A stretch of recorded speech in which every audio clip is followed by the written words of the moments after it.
I'm Tim Malloy with the Civic Association, and this is Palm Beach TV. Publix offers COVID vaccines, but how hard is it to get an appointment? Very, very hard, say a lot of people, and reporter Wendy Rutledge is one of them. She'll share her frustrations and her advice. The second dose is now being given to 1,000 Palm Beachers. The town, so organized and out front early on, is now fighting for more to cover the 8,000 other residents so far frozen out. The former president is back at Mar-a-Lago, showing no signs of budging, and it appears he won't have to.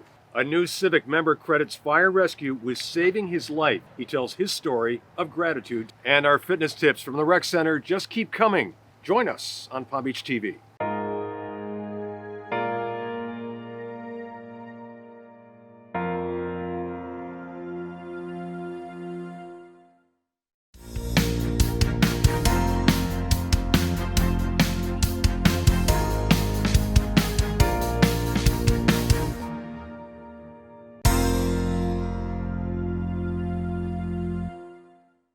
News about troubling new variant has heightened concerns in the town of Palm Beach and added urgency in the quest to get more vaccine.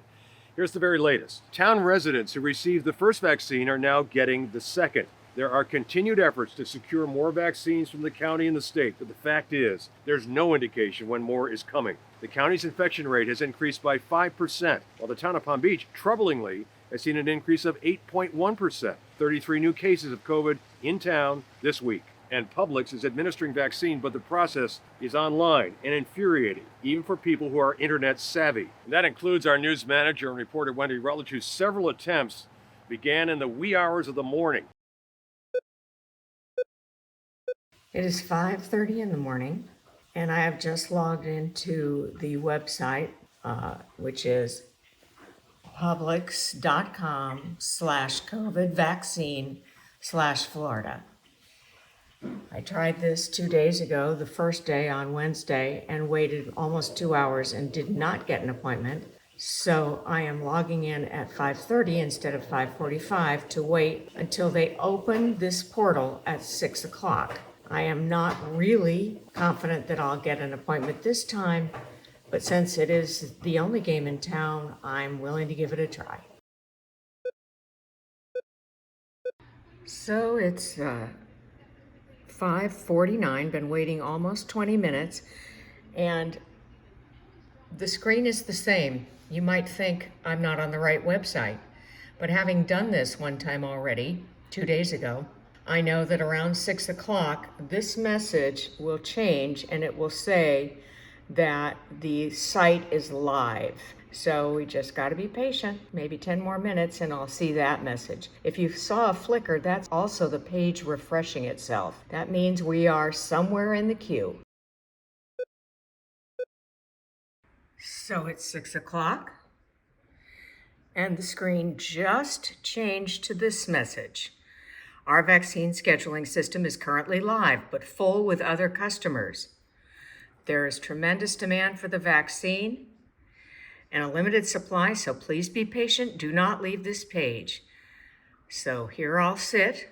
Maybe I'll get in. I wanted to show you something they added just recently. If you scroll down, you're not leaving the page, you're going to see all the counties and how many vaccines are left. We're starting here around 6 o'clock. Palm Beach has 9,426 vaccines to hand out to maybe what they estimate 300,000 people on this portal right now. The odds are not really good, but we'll remain positive as we wait. All right, we've been waiting for 30 minutes live. I've been up since 5:30, getting in the queue. It's now 6:30, and if you scroll down, when we started, there were about 9,400 appointments in Palm Beach County available. Over the course of 30 minutes, it's now down to 7,500 plus, which means that they booked almost 2,000 appointments in the past half hour. Not looking promising. All right, it is 6:50. We've been live for 50 minutes, and if we scroll down to find out how many appointments are left, there are now 3,890 appointments left. We started at 9,400 plus appointments, so we're almost 2/3 of the way through the available appointments. No indication that I'm going to get one, but I'm going to hang in right to the end. All right, 7 o'clock. Let's scroll down and see how many appointments are left.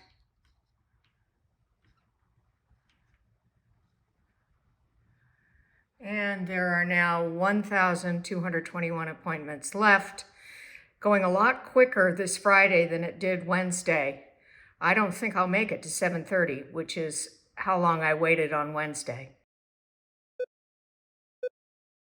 It's interesting to notice that at 7:04, a good number of the locations, Charlotte County fully booked, Citrus fully booked, many of the counties, one remaining in Indian River. This is at 7:04 after being open at 6 a.m.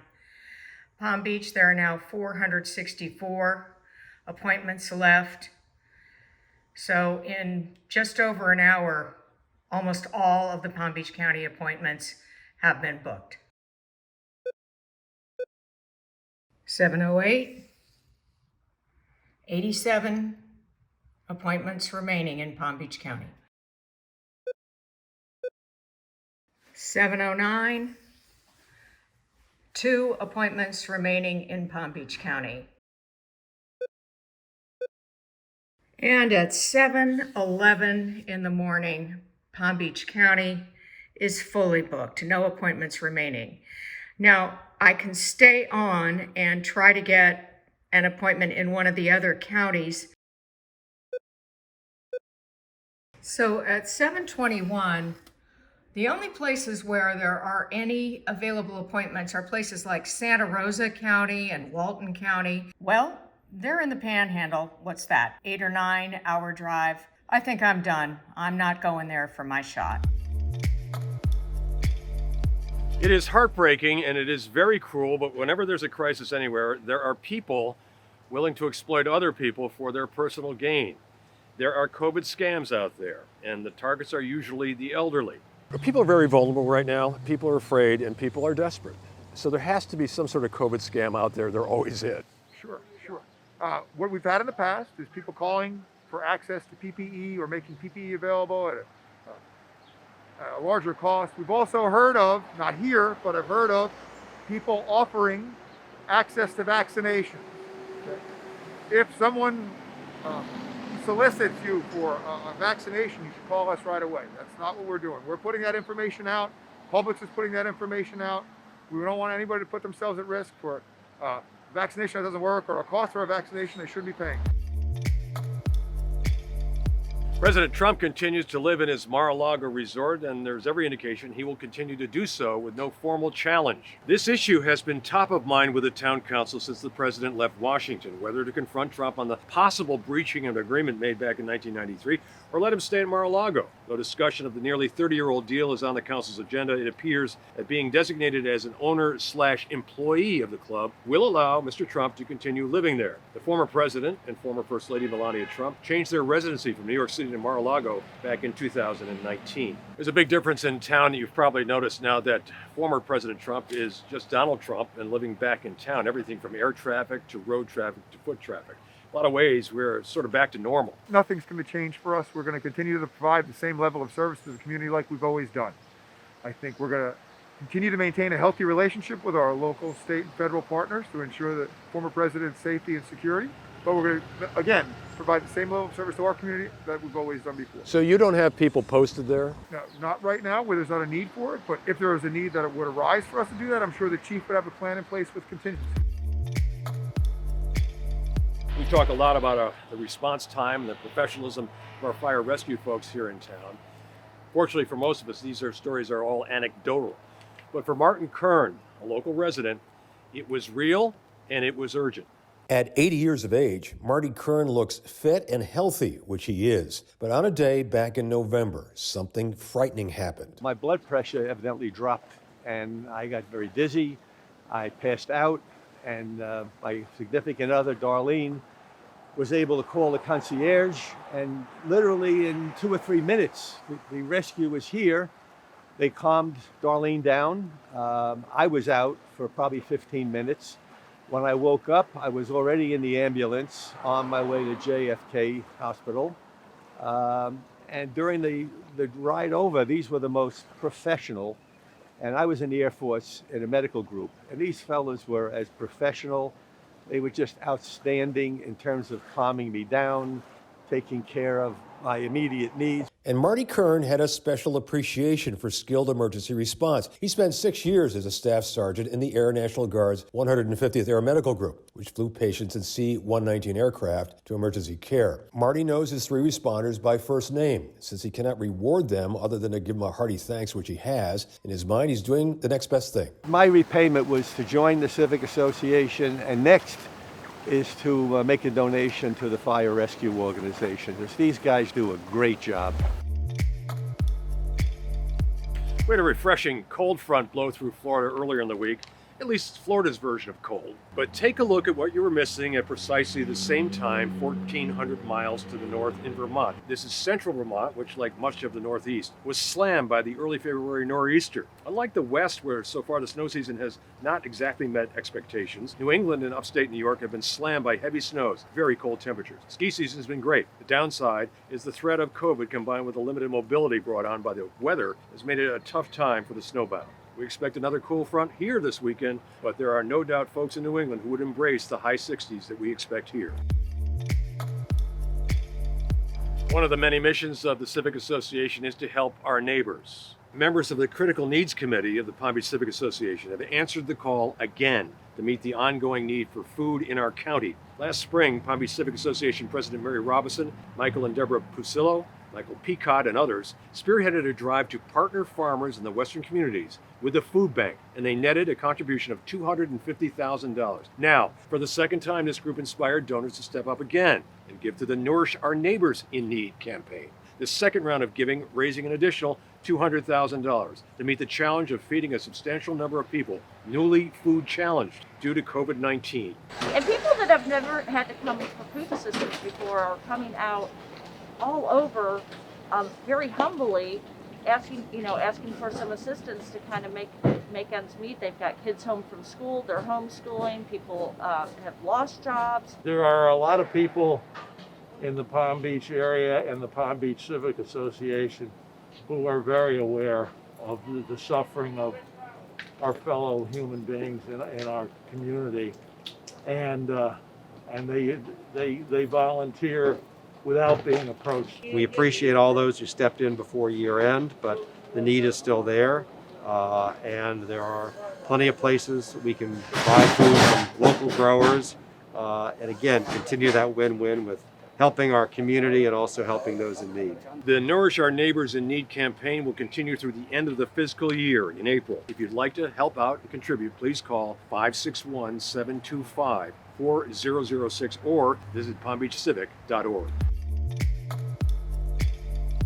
On February the 10th, all current Palm Beach Civic Association members are invited to attend the Politics of Migration, sponsored by the Stanley M. Rumbo Jr. Legacy Society. You can register now for this discussion on immigration and look at how this issue is impacting politics across North America, Europe, and beyond. With the political scientist Matthew Goodwin, Professor of Politics and International Relations at the University of Kent. Moderated by Civic Association Director and prominent immigration attorney Austin Fragaman, this program will be held virtually via Zoom at noon on February the 10th. You can call 725-4002 if you'd like to register. If you live in the town of Palm Beach, either part-time or full-time, and you follow the news, you are no doubt familiar with the very good work of William Kelly, the reporter. For 21 years, he covered virtually everything in his town for the Shiny Sheet. Well, now we're very happy to report he's part of the Palm Beach Civic Association team. Really glad you're with us. Go back and tell us your history in journalism. Well, I worked before coming to Palm Beach in 1999. I worked for newspapers in Kentucky and Massachusetts going back to the mid-'80s. And I was privileged to be able to cover a lot of different beats, police, courts, a lot of focus on town government. And same thing here when you got here. In Palm Beach, that's right. I've focused on town council and covering very many of the boards in town.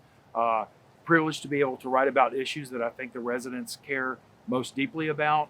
And those are largely quality of life issues, development pressures, traffic, but also coastal protection is another one. And of course, historic preservation and architecture in a town like Palm Beach that is so unique.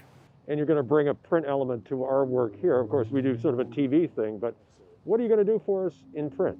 I hope to be writing about a lot of those same issues and interacting with a lot of the same people that I've been privileged to know in the town over the last 20 years.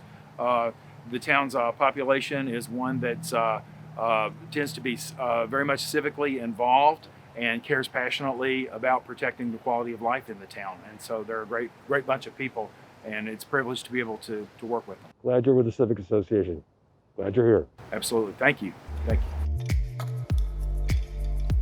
If ever there was a time for all of us to start chilling out, and I'm not talking about the weather, this certainly is the time. We continue our Word on Wellness series from the Rec Center. Studies have shown that people more recently have started to do meditation as part of their daily routine. But what exactly is meditation? And why are there so many myths surrounding meditation? So there are just a few main issues that I wanted to address right now that will help you be more open to meditation. Meditation can be done anywhere. It can be done outside. It doesn't have to be quiet. As long as you are practicing using techniques that enhance your awareness and attention of thought and breath, you are meditating. Your eyes can be open or you can close them. Sometimes I find myself meditating in my car most often. If I'm early for an appointment or if I have time between places that I'm going, I sit in my car quietly. Sometimes I keep my eyes open or I close them and listen to music. There seems to be an expectation around meditation that you're supposed to have an experience. That doesn't have to be the case. Most of the time, I feel nothing at all, but I'm still aware of my thoughts and my breath, and that's what helps. You can do meditation for 5 minutes or 55 minutes. There's no time regulation when it comes to meditating. And there are many different types of meditation. You don't have to sit in a yoga room with your legs crossed. You can do guided meditation by listening to someone lead you through a journey. You can do mindful meditation, which can be done walking or sitting, even lying down. Transcendental meditation, you can even do affirmations. There's so many different choices that you can use that'll help you on your meditation journey. I'm Tim Malloy with the Palm Beach Civic Association and Palm Beach TV, where membership matters. If you are a member, we hope you will rejoin with us. If you're not, we'd love to have you join. We try to keep you informed on all things going on in our town at all times. We want to thank again our first responders. We want to thank our local media across the way. A lot of courageous people covering this story and helping people in need. We want to urge you again to wear a mask. As you noticed at the beginning of this little program, Palm Beach, the town, actually had a little bit of a surge in the number of new cases. So we're still in the middle of this. We wish you the best. We'll talk to you soon.